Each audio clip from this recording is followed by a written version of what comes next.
आज के इस वीडियो में हम लोग दशमलव वाला घटाव बनाना सीखेंगे। तो चलिए वीडियो को स्टार्ट करते हैं। तो देखिए यहाँ पर पहला क्वेश्चन है 28.19 में से 3.04 को घटाना है। तो इसे कैसे घटाएंगे? तो देखिए घटाने के लिए सबसे पहले हम लोग क्या करेंगे, इसे हम लोग साधारण घटाव में बदल लेंगे।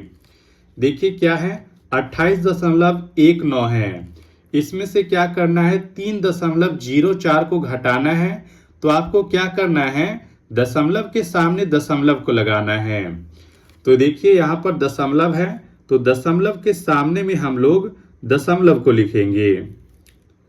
दशमलव के सामने दशमलव को लिखेंगे और जो दशमलव के आगे है उसको आगे लिखेंगे और जो पीछे है उसको हम लोग पीछे लिखेंगे। दशमलव के आगे क्या है, 3 है, तो यहाँ पर हम लोग 3 को लिखेंगे। और देखिए दशमलव के पीछे क्या है, 0.4 है, तो यहाँ पर हम लोग 0.4 को पीछे लिख लेंगे।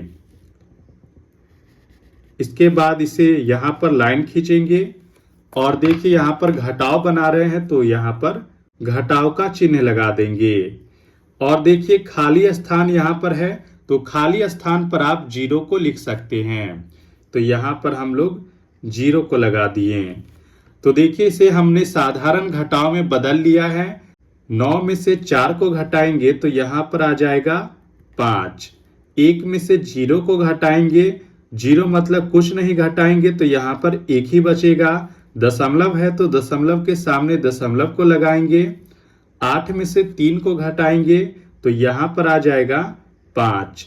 2 में से 0, 0 यानी कुछ नहीं घटाएंगे, तो ये 2 ही रहेगा। तो देखिए घटाने के बाद 25.15 ये आ गया इसका आंसर।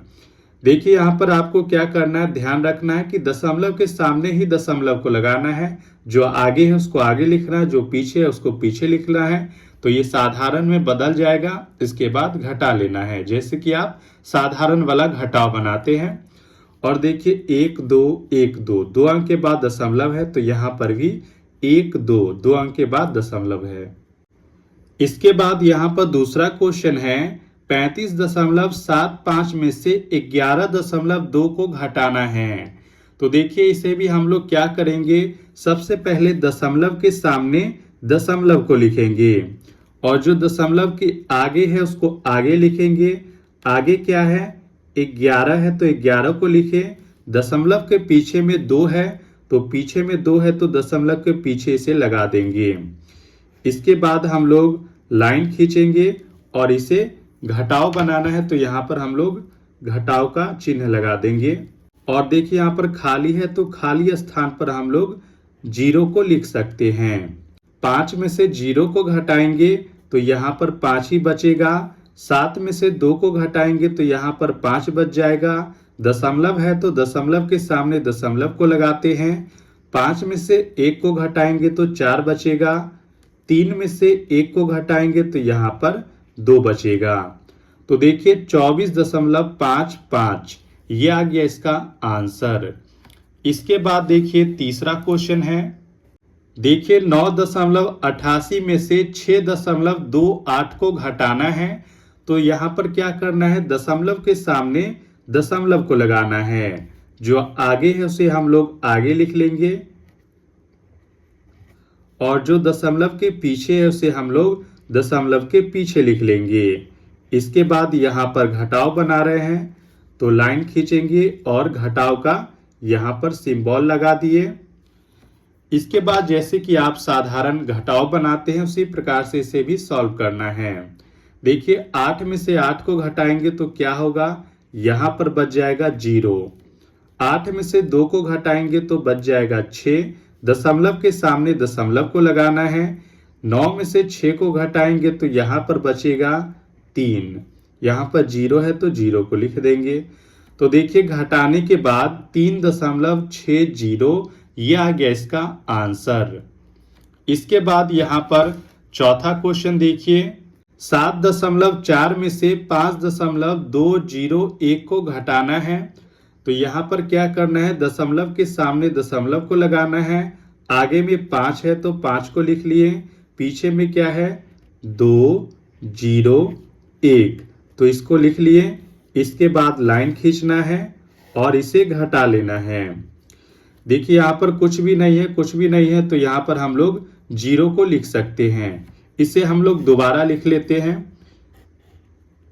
देखिए 7.4 है। नीचे में क्या है, दशमलव आगे वाले को आगे लिखेंगे, जो पीछे है इसे हम लोग पीछे लिख लेंगे। घटाव बना रहे तो घटाव का चिन्ह लगा देंगे। देखिए यहाँ पर हम लोग 7.4 में से 5.201 को घटा रहे हैं। खाली स्थान पर हम लोग 0 को लगा सकते हैं। देखिए 0 में से 1 को घटाएंगे तो घटेगा नहीं, तो 0 क्या करेगा, हासिल लेगा, 10 हो जाएगा। ये भी हासिल लेगा, 10 हो जाएगा। तो 10 में से 1 को घटाएंगे तो यहाँ पर बचेगा 9। देखिए हासिल लिया 10 हुआ, इसको एक हासिल दे दिया था तो 9 बचेगा। 9 में से 0 को घटाएंगे तो यहाँ पर 9 ही बचेगा। ये हासिल दे दिया था तो 1 कम होकर 3 बचेगा। 3 में से 2 को घटाएंगे तो यहाँ पर बचेगा 1। दशमलव के सामने दशमलव को लगाएंगे। 7 में से 5 को घटाएंगे तो यहाँ पर आ जाएगा 2। तो देखिए 2.199 ये आ गया इसका आंसर। तो कुछ इसी प्रकार से दशमलव का घटाव बनाते हैं।